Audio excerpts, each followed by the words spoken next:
Hansei, good evening. I'm Chris Nachkate. Welcome to APTN National News. Thank you for joining us. Prime Minister Mark Carney announced the second set of projects on Thursday afternoon that will be referred to the new Major Projects Office, where they are set to be fast-tracked through the regulatory process. 3 of the 6 projects have direct impacts on Indigenous communities. At a press conference in Terrace, BC, Carney announced 2 projects that will have direct impacts on Indigenous people in the region.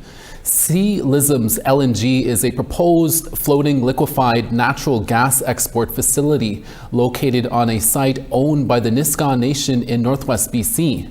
Another project is the North Coast Transmission Line. It proposes to expand the electrical grid between Terrace and Prince George. The Prime Minister also referred the Iqaluit New Kiksotit hydro project to the Major Projects Office. The Inuit-owned project will help move Nunavut off diesel fuel to electrical power. Reporters asked Carney about Indigenous opposition to some of these projects, including the Sea Lism's LNG project. Referring to the MPO, the Major Projects Office, does not mean the project is approved. It means that all the efforts are being put in place from the federal government in order to create the conditions so it could move forward. But those decisions are taken by many parties, including very much First Nations. Now to Winnipeg, where news of a convicted killer being let out of prison has some of his victims' family members on edge. Manitoba Premier Wab Kinew also weighed in, saying Shawn Lamb's statutory release from prison 12 years after his conviction is not justice. Shawn Lamb pleaded guilty to manslaughter in 2013 for killing 2 First Nation women in Winnipeg. They include 25-year-old Carolyn Sinclair and 18-year-old Lorna Blacksmith. Lamb was sentenced to 20 years minus 2 years for time already served. Second-degree murder charges were stayed due to not enough evidence in the death of 31-year-old Tanya Nipanak. Lamb served 2/3 of his sentence and is now under supervised release. Kinew says Lamb's release has inspired him to write a letter to Prime Minister Mark Carney. He says he wants the Prime Minister to confront the, quote, bigger picture questions regarding the way parole is administered and the broader systemic issues of missing and murdered Indigenous women and girls and Two-Spirit people. Have a listen. How does this help the general public's sense of public safety? How does this help victims' family members heal and feel secure in the community? How does this help foster a feeling that our justice system actually delivers justice? I personally don't see this news as helping that process, and so I think there's a number of issues that I'll be raising with the Prime Minister, and it is about parole, it is about statutory release, it's about sentencing more generally, and just ensuring that if somebody takes multiple lives in our society, that they're going to be held accountable. A few hours after the scrum with Premier Wab Kinew, a rally and round dance was held down the street from the Legislative Building, protesting the release of Shawn Lamb. First Nations leaders and family members of the victims shared their frustrations with the justice system.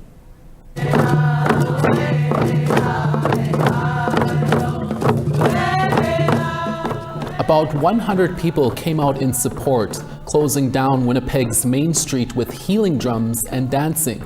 The families say they were not properly notified about Shawn Lamb's release and instead found out through the media and on social media.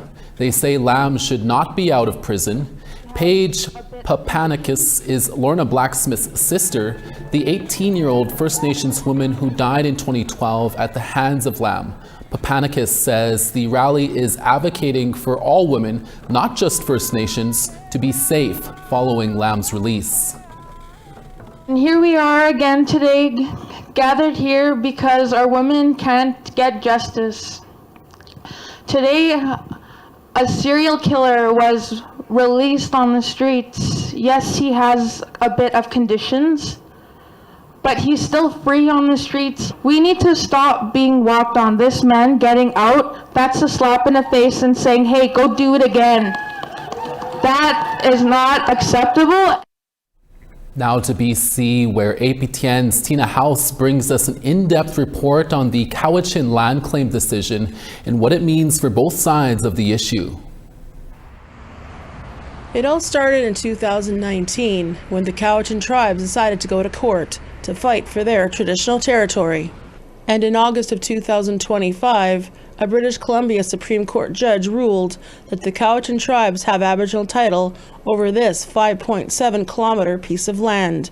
It's along the Fraser River in Richmond. The area was once the summer village of Cowichan, a place of great importance to the Cowichan people. Well, I've been up here most of my life, since I was 14. Robert Morales is a lawyer and chief negotiator for the Halkomelem Treaty Group. Although he wasn't a part of this court case, he has done extensive research and listened to oral history on the village of Cowichan. The elders would go to gather bulrushes, they would go to gather different species of fish, they would dry them and bring them back for winter.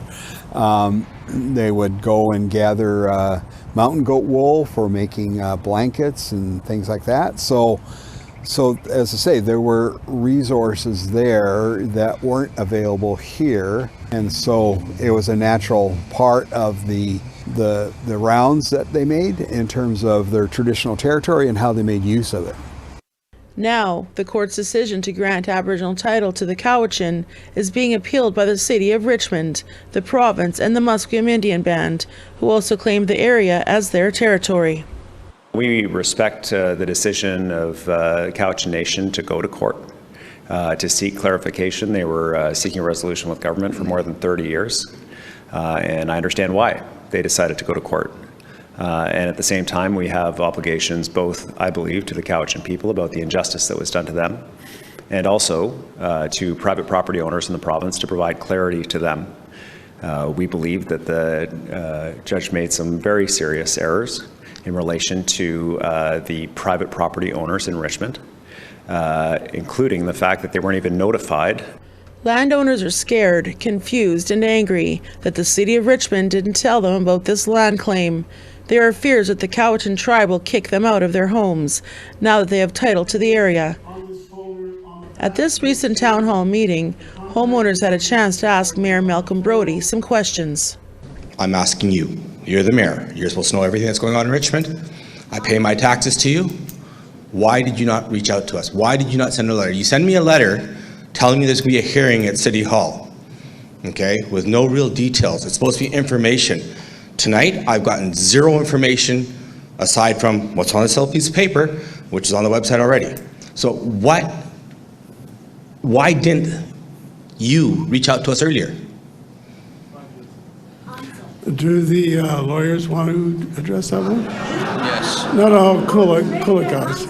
We also asked Mayor Brodie some questions after the town hall meeting. Your feet were held to the fire tonight, wondering about what you think about the homeowners asking why they weren't notified in 2014. Yeah, well, you heard the answers.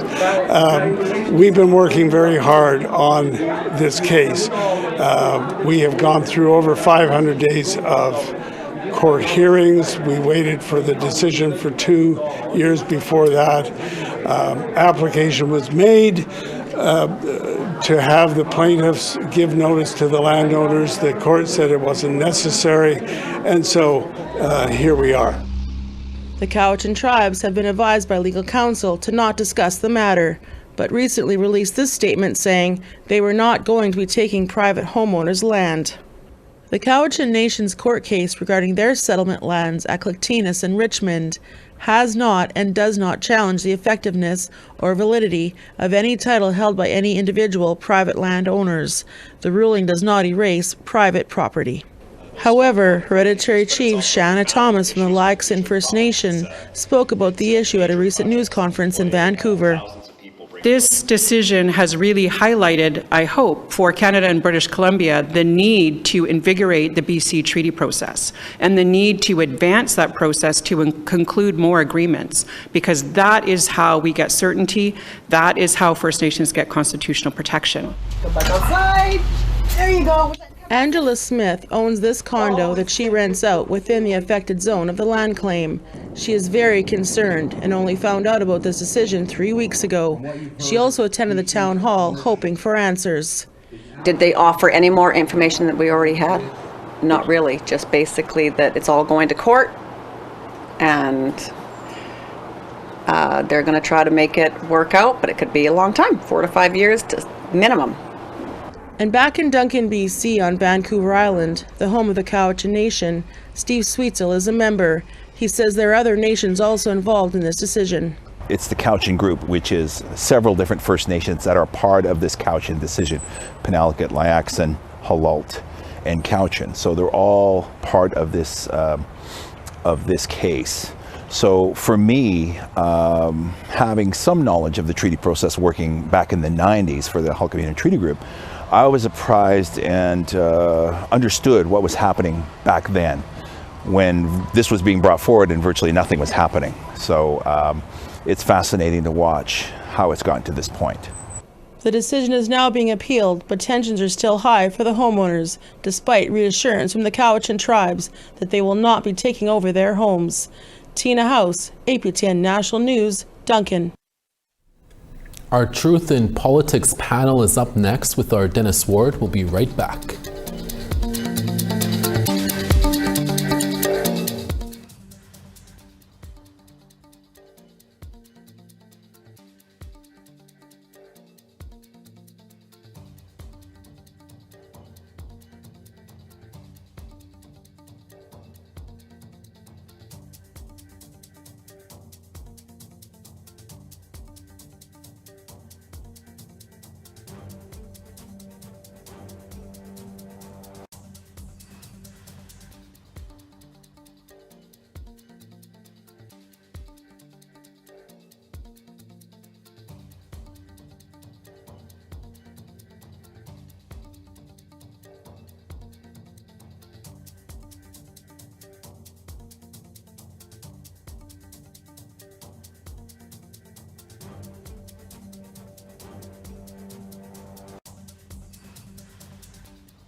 Welcome back. There is a lot of big news happening this week, from the statutory release of convicted killer Shawn Lamb to the early departure of Canada's prison watchdog Ivan Zinger.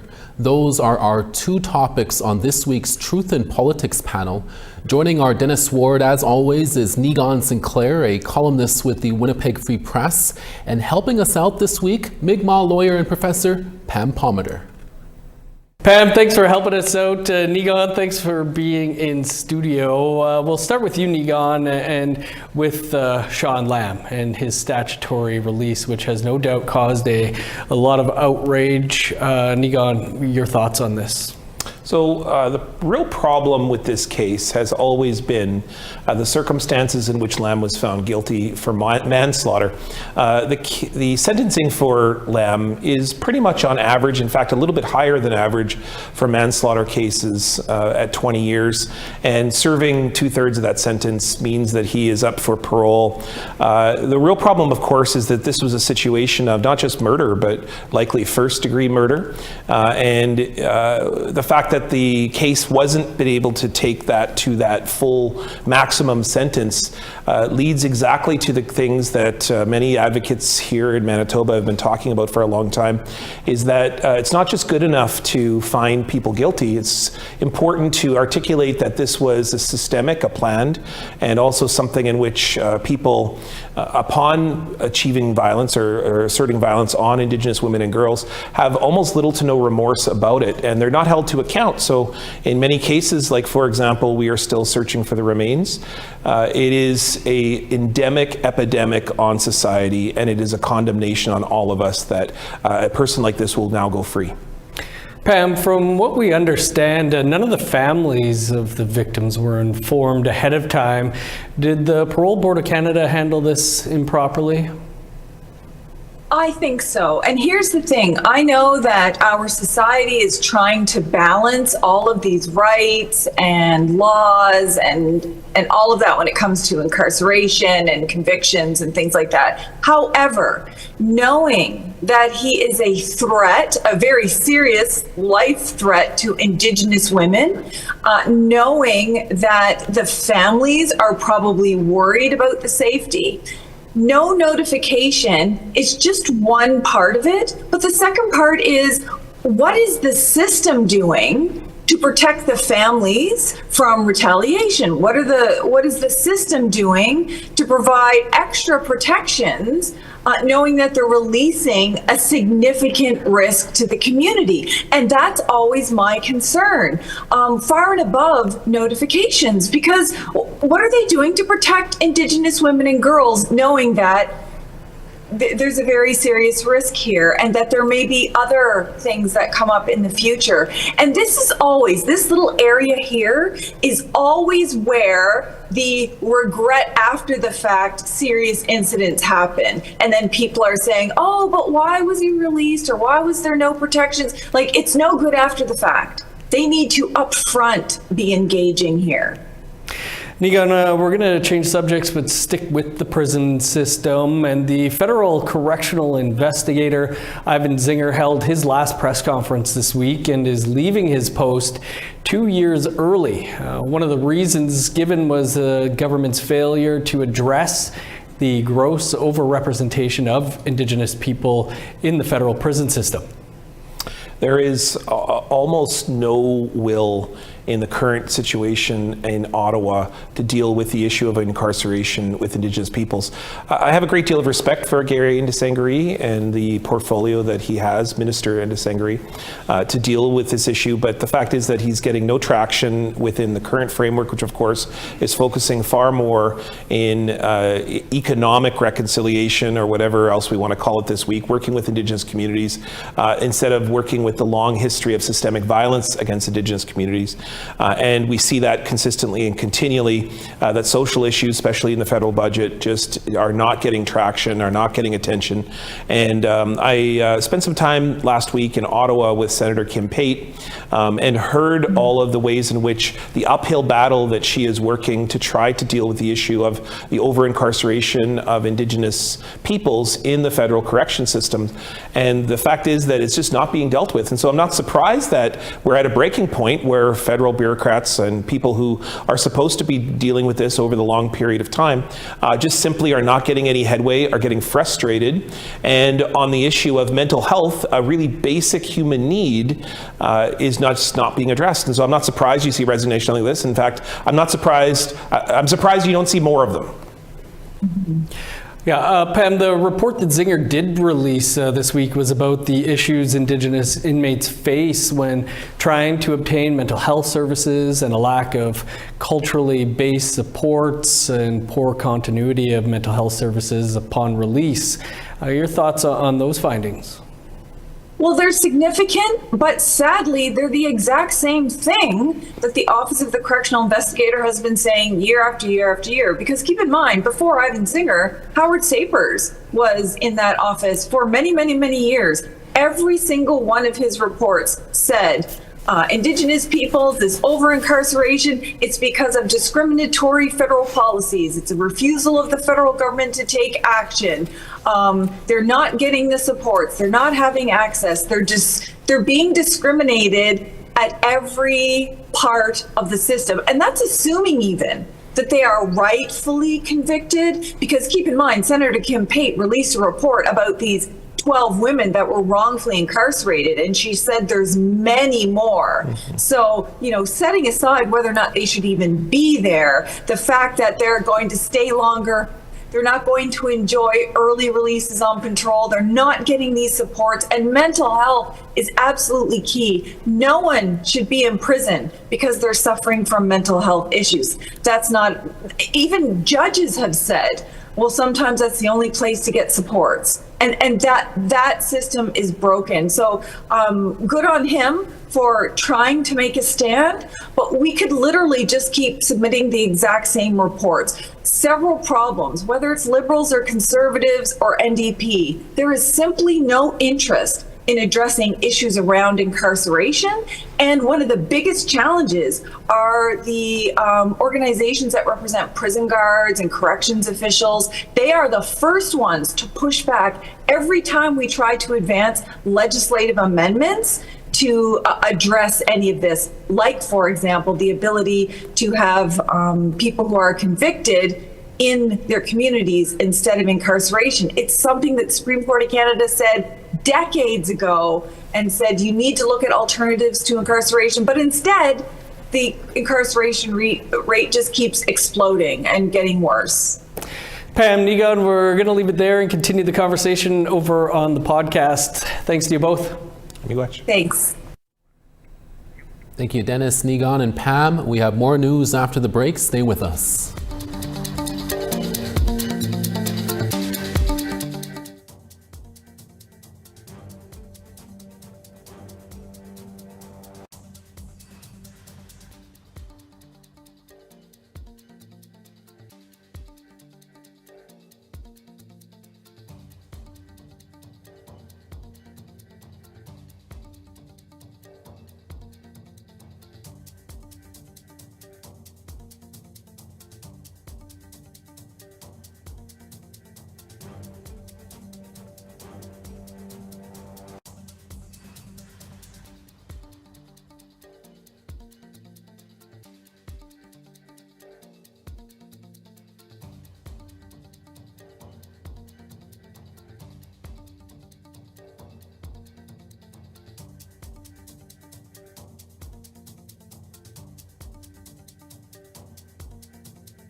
Thanks for staying with us. Time now for our photo of the day. As you probably may have seen, there was some northern lights in the sky the past 2 nights. Here is one shot from our viewer Toby Wilson from Norway House Cree Nation in Manitoba. She got quite the show as the northern lights danced their way across the sky. Hopefully you didn't whistle, Toby. Ee-hi. If you would like to be our next photo of the day, send them to share@aptn.ca. Maybe a photo of your first snowfall? That's just one suggestion. Time now for tomorrow's weather forecast. On the east coast, St. John's rain in 8, Charlottetown 5. Cartwright 4 and partly cloudy, Happy Valley Goose Bay 1. Saguenay -1, Quebec City sunny and 1. Ottawa sunny and 3, Toronto 5 and partly cloudy. Big Trout Lake 2, Sioux Lookout 6. -1 in Churchill, Thompson 1 and partly cloudy. Gimli 4, partly cloudy, and Dauphin at 5. Regina 4, clear skies in Saskatoon at 4. Uranium City -4, Buffalo Narrows 2. Sun's out and high level at -5, Fort McMurray -2. Edmonton 4, Lethbridge 13. 10 and showers in Tofino, Vancouver, rain in 10. Fort Nelson sunny and -5, Prince George 0. Old Crow -24, Watson Lake -5. Norman Wells -15 and clear skies there, Wrigley -14. Sax Harbor -13, Colville Lake -24. -12 in Baker Lake, Chesterfield -8. And Arctic Bay -21, Aglulik -12.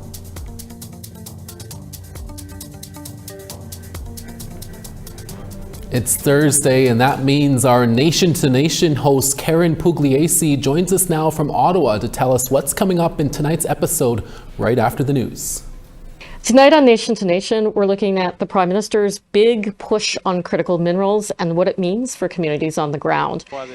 Mark Carney says that mining is Canada's way out of U.S. trade dependence, but not everybody's on board. A chief in Ontario says he's being urged to greenlight mining projects that could threaten local water, and in the Yukon, a gold mine collapsed, spilling cyanide and shaking public trust. And an Inuit deputy minister warns Ottawa is moving ahead without fully consenting. That's all on Nation to Nation tonight. That's right after the news, so please stick around. And make sure to keep it locked here for that new episode of Nation to Nation, less than a minute away. That's all the time we have for your evening newscast. We will see you again for our daytime newscast tomorrow with more stories. Please join us then. Miigwech, Kwana, hi hi, thank you for watching and have a good evening. Ekse.